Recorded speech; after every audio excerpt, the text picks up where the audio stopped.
یہ بات سارے لوگ اچھی طریقے سے جانتے ہیں کہ اسلام سلامتی، امن اور شانتی اور پیس کا مذہب ہے۔ اللہ رب العالمین کے نزدیک سب سے سچا اور سب سے خالص دین صرف اور صرف اسلام ہے، اور جس کی کھری اور سچی تعلیمات قیامت تک آنے والے انسانوں کے لیے اپنے اندر رہنمائی رکھتی ہے، اس کا اعتراف وہ لوگ جو انصاف کے ساتھ ہسٹری کو پڑھتے ہیں، جو پورے عدل اور انصاف کے ساتھ ریلیجیس چیزوں کا مطالعہ کرتے ہیں، وہ اس کی حقیقت تک ضرور پہنچتے ہیں۔ وہ یہ اچھے سے جانتے ہیں کہ دین کے اندر زبردستی اسلام نے اس سے سختی سے منع کیا ہے، مگر باطل کے عالم بردار اپنے جھوٹے نظریات کے فروغ کے لیے لگاتار اسلام کے خلاف نگیٹو پروپیگنڈا کرتے رہتے ہیں، اور ان کا مقصد یہ ہوتا ہے کہ باطل ادیان کے پیروکار اسلام کے بارے میں بدظن ہو اور دنیا میں ان کی دکان چلتی رہے، ان کے سیاسی ہتھ کنڈے چلتے رہیں۔ لہذا اسلام سے دور رکھنے کے لیے انہیں ہر طرح کے سٹیپس لینا پڑتے ہیں، اور لوگ ان کے گمراہ کن عقائد، اور چونکہ پوری دنیا پر ان کا قبضہ ہے، پوری دنیا پر ان کا استعمار ہے، تو لوگ بدستور ان کے اندر جو ہے پھنستے چلے جاتے ہیں۔ حالانکہ یہ بات روز روشن کی طرح آیا ہے کہ اسلام سلامتی کا مذہب تھا، اور اسلام قیامت تک سلامتی اور امن اور شانتی کا مذہب رہے گا۔ حتیٰ کہ اس کے تصور جہاد میں بھی اگر غور کیا جائے، ایک تو اس لفظ کو غلط طریقے سے استعمال کیا گیا، اس کی غلط تشریح کی گئی اور کی جاتی رہی ہے، لیکن ظلم کے خاتمے اور اپنے ڈیفنس کے لیے ظالموں کا مقابلہ کرنے کا یہ جو جہاد کا کانسیپٹ ہے، اگر صحیح طور پہ سمجھا جائے تو آج دوسری جنگ عظیم کے بعد تیسری اور چوتھی اور پانچویں جنگ عظیم کی جو باتیں ہو رہی ہے اس آرٹیفیشل انٹیلیجنس کے ماحول میں، اس میں ہمیں اس بات کے تصور کو سمجھنے میں آسانی ہوگی کہ آخر اسلام نے ظلم کے خاتمے کے لیے اور ظالموں کے خلاف اپنی دفاعی پوزیشن کو اختیار کرنے کے لیے اس جہاد کا کیوں حکم دیا تھا۔ تھوڑی دیر کے لیے ہماری ماضی کی تاریخ میں چلے جائیں۔ جزیرہ نما عرب پرامن طور پر اسلام کے اندر کیسے داخل ہوا، اور عرب کے قبائل جو پیارے حبیب صلی اللہ تعالی علیہ وسلم کے زمانے میں جنگجو مانے جاتے تھے، وہ جوق در جوق آخر اسلام میں کیسے داخل ہوئے۔ مشرکین مکہ اور مشرکین عرب بار بار مدینہ منورہ پر حملہ کرتے تھے، اور ہر بار انہیں اپنی طاقت اور اپنی قوت کے باوجود ہزیمت اٹھانا پڑی۔ پھر صلح حدیبیہ کے بعد سن 8 ہجری میں مسلمانوں نے انتہائی پرامن طریقے سے مکہ کو فتح کیا۔ حالانکہ اگر مسلمان چاہتے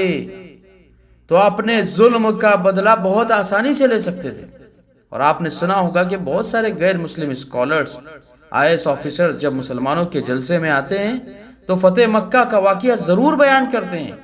وہ اس واقعے سے اس قدر انسپائرڈ ہے کہ مسلمانوں کی طاقت کے ہونے کے باوجود بھی پیارے حبیب صلی اللہ تعالی علیہ وسلم نے ان سارے لوگوں کو کیسے معاف کر دیا، کتنی آسانی سے ان کو چھوڑ دیا۔ تو فتح مکہ کے واقعے کے دوران انہی ایام کے اندر سیریا اور شام کے علاقوں میں غسانی حکمراں تھا شرحبیل بن عمر۔ اللہ کے رسول صلی اللہ تعالی علیہ وسلم نے اپنے نبوت کے ایمبیسڈر اور سفیر کو ان کے پاس روانہ کیا، حارث بن عمیر ازدی کو، لیکن شام کے بادشاہ نے حضرت حارث رضی اللہ تعالی عنہ کو شہید کر دیا۔ اور کسی سفیر اور ایمبیسڈر کو اس وقت قتل کرنا ایک بہت بڑا گناہ سمجھا جاتا تھا۔ انہی دوران ایک اور واقعہ ہوا۔ روم کے بادشاہ نے، جن کا لقب قیصر کہا جاتا ہے، اسلامی حکومت پر حملے کے لیے 1,00,000 لوگوں کا لشکر تیار کیا، اور یہیں سے عیسائی، رومی اور مسلمانوں کے درمیان جنگ کا آغاز ہوا۔ بعض لوگ تو اس کو صلیبی جنگوں کی ابتدا کہتے ہیں کہ عیسائیوں کے ساتھ پیارے حبیب صلی اللہ تعالی علیہ وسلم نے جب تک مدینہ منورہ میں تھے اور اس کے اطراف میں جو عیسائی بچتے، یا نجران سے جو عیسائی مدینہ منورہ میں آئے، پیارے حبیب صلی اللہ تعالی علیہ وسلم نے ان کے ساتھ جو احسانات کیے وہ تاریخ کی کتابوں میں مستور ہیں۔ لیکن سب سے پہلی معارضت جو روم کے عیسائیوں میں اور پیارے حبیب صلی اللہ تعالی علیہ وسلم کے درمیان ہوئی، وہ شام کے انہی عیسائیوں کی بنیاد پر تھا جو روم کے تابع تھے۔ ان میں سے بہت سارے مسیحی اور عیسائی برضا و رغبت اسلام کے سائے میں آئے اور پرامن طریقے سے انہوں نے اسلام کو قبول کیا۔ اور آپ حضرت عمر رضی اللہ تعالی عنہ کا زمانہ آتے آتے دیکھ لیجئے،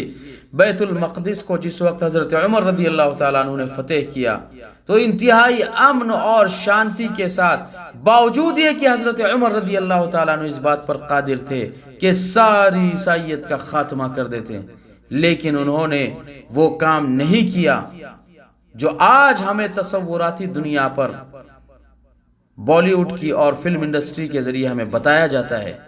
کہ اگر مسلمانوں کا غلبہ ہو گیا، مسلمان اگر سیاسی طاقت میں جیت گئے، مسلمان اگر کسی ریجن اور کسی علاقے میں اگر ان کا پولیٹیکل فورس بن گیا تو وہ ہمارے ساتھ ایسا اور ایسا اور ایسا اور ایسا کرے گے۔ یہ سب جھوٹ ہے،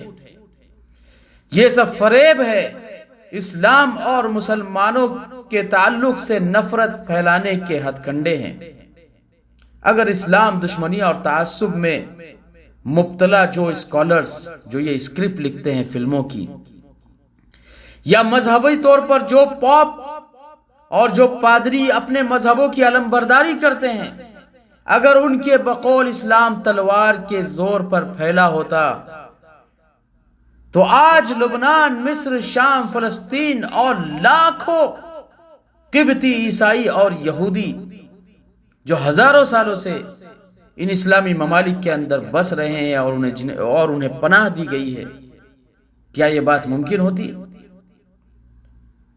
مسلمانوں نے ہندوستان پر 800 سال سے زیادہ حکومت کی ہے۔ حالانکہ یہ بات اظہر من الشمس ہے کہ مسلمان حکمرانوں نے ہندوستان کے اندر کوئی دین کا کام نہیں کیا۔ ہاں، مسجدیں بنا دی، بڑی بڑی عمارتیں بنا دی، لیکن دعوت و تبلیغ کے ناحیے سے اور دعوت و تبلیغ اور امر بالمعروف اور نہی عن المنکر کے حوالے سے بات کی جائے تو ہندوستان میں مسلم آبادی 1/4 سے زیادہ بھی بڑھ نہ سکی۔ سلاطین ہند جو مسلمان تھے، ان کا دارالحکومت، ان کا کیپٹل اکثر اوقات میں دہلی رہا ہے، لیکن دہلی ہمیشہ سے غیر مسلم اکثریت کا شہر رہا۔ آخر اس کی کیا وجہ ہے؟ اور تاریخ بتاتی ہے کہ مشرقی اور جنوب مشرقی ایشیا اور جزائر شرق الہند، جسے ہم ویسٹ انڈیز کہتے ہیں، کوئی اسلامی فوج وہاں نہیں گئی۔ لوگوں تک اسلام کی سچی تعلیمات پہنچی، انہوں نے اسلام کو قبول کیا۔ کسی بادشاہ نے ان ممالک کو فتح نہیں کیا۔ افریقہ اور امریکہ کی اور ارجنٹینا کی انتہا تک کوئی اسلامی فوجیں نہیں پہنچی۔ انہوں نے اسلامی تعلیمات کا مطالعہ کیا اور اسلام کی سچی اور ہیومینیٹرین تعلیمات، اسلامی انسانیت نواز تعلیمات ان تک پہنچی، جس کی بنیاد پر اسلام کی راہ وہاں پر ہموار ہوئی۔ اور آج روزانہ اسلام کے قبول کرنے کی خبریں ان یورپی ممالک سے آتی ہے۔ تو جہاں جہاں مسلمانوں کی حکومتیں قائم ہوئی وہاں غیر مسلم رعایا کو مسلمانوں نے جو آزادی دی، آپ کرسچینٹی کا مطالعہ کیجئے اور مجھے بتائیے کہ انہوں نے اپنی حکومتوں کے قائم ہونے کے بعد وہاں کی عوام کے ساتھ کیا کیا۔ آپ جیوز کی ظالمانہ تاریخ کا مطالعہ کیجئے اور بتائیے کہ ان کے قبضے کے بعد انہوں نے وہاں بسنے والے مسلم یا غیر مسلم یا اپنے مذہب کے مخالفین کے ساتھ کیسا رویہ اپنایا۔ آپ ہندوؤں کی ہسٹری کو پڑھیے کہ جب برہمنوں کا قبضہ ہوا تو خود انہوں نے اپنے ہندو بھائیوں کے ساتھ اور دلتوں کے ساتھ کیسے ظلم کی مثالیں پیش کی۔ مسلمانوں نے غیر مسلموں پر اس نوع کے مظالم نہیں ڈھائے ہیں جتنے روم کے بادشاہوں نے اور روم کے عیسائی کلیساؤں نے اور ان کے پیروکاروں نے کسی ملک کو فتح کرنے یا اس پر قبضہ کرنے کے بعد وہاں کے باشندوں پر ڈھائے ہیں۔ جب پوپ اربن سیکنڈ کے خاص چیلے پیٹر راہب نے یورپ میں لوگوں کو جھوٹ سنا کر فلسطین کے خلاف، بیت المقدس کے خلاف انہیں ابھارا کہ عیسائیوں پر وہاں ظلم کیا جا رہا ہے، تو یورپی عیسائیوں کے لشکر شام کے ساحل تک دوڑتے چلے آئے اور سن 492 ہجری کے اندر 1099 میں بیت المقدس پر جب عیسائی طاقتوں نے قبضہ کیا تو 70,000 بے گناہ شہریوں کا خون صرف یروشلم کے شہر کے اندر بہایا گیا۔ حتیٰ کہ بعض عیسائی مورخین نے یہاں تک لکھا ہے کہ مسیحی جنگجوؤں کے گھوڑوں کے قدم گلیوں میں بہنے والے انسانی خون میں ڈوبے جا رہے تھے۔ تیسری صلیبی جنگ جو 1889 کے اندر ہوئی، برطانیہ کے بادشاہ رچرڈ نے فلسطین کے ساحلی علاقوں پر جب قبضہ کیا عکا کے اوپر، تو مسلمان شہریوں نے ہتھیار ڈال دیے۔ رچرڈ نے وعدہ خلافی کرتے ہوئے، اتفاق تو یہ کیا تھا کہ مسلمانوں کو امان دی جائے گی، لیکن 3,000 مسلمانوں کو زنجیروں میں جکڑ کر وحشیانہ طریقوں سے قتل کیا گیا۔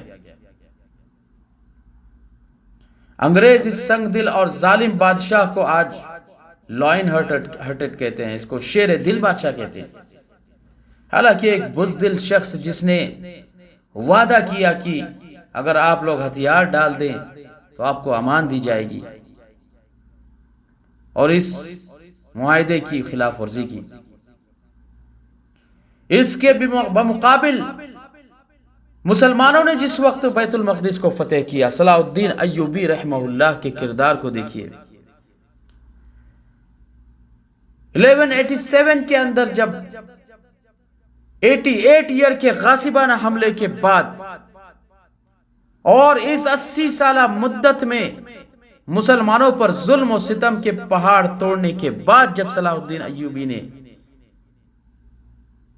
بیت المقدس پر اور فلسطین پر قبضہ کیا تو کسی عیسائی کے گھر کے نکسیر تک نہیں پھوڑی گئی۔ عیسائیوں کو پرامن طریقے سے معمولی فدیے کے عوض شہر چھوڑنے کی اجازت دی گئی، اور ضعیفوں اور ناداروں کا فدیہ خود سلطان نے اپنی جیب سے ادا کیا۔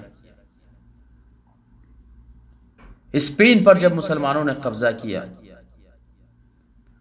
وہاں ظلم و ستم کی داستان نہیں تھی جیسے عیسائی پادری اور عیسائی اسکالرز اور اورینٹلسٹ بیان کرتے ہیں۔ تو اسلام کے خلاف یہ جو محاذ آرائی ہے یہ ہمیشہ سے جاری ہے، چونکہ اسلام کے اندر وہ طاقت ہے، اسلام وہ چراغ ہے جو ہمیشہ انسانیت کو روشنی بخشتا ہے۔ اس بنیاد پر اسلام کا خوف لوگوں کے دلوں میں، پیارے حبیب صلی اللہ تعالی علیہ وسلم کی شخصیت کا خوف ان کے دلوں میں، آپ کا رعب ان کے دلوں میں آ جانا، یہ یقینی بات ہے۔ میرے عزیز بھائی اور دوستو، آج ضرورت ہے کہ ہم اسلام کی صحیح اور سچی تعلیمات کو لوگوں تک پہنچائیں۔ اسلام کی بیسک اور بنیادی تعلیمات کو انتہائی جامع انداز میں اور انتہائی بہتر انداز میں، جس کے ذریعے سے انسانیت اس بات کو سمجھ سکے کہ اسلام ٹیررزم کی تعلیم نہیں دیتا، اسلام محبت کی تعلیم دیتا ہے۔ بھوکے کو کھانا کھلانے کا نام اسلام ہے، پیاسے کو پانی پلانے کا نام اسلام ہے، لوگوں کو صحیح راہ بتانے کا نام اسلام ہے، لوگوں کو لوگوں کی غلامی سے نکال کر اللہ رب العالمین کی اطاعت اور اس کی فرما برداری سکھانے کا نام اسلام ہے۔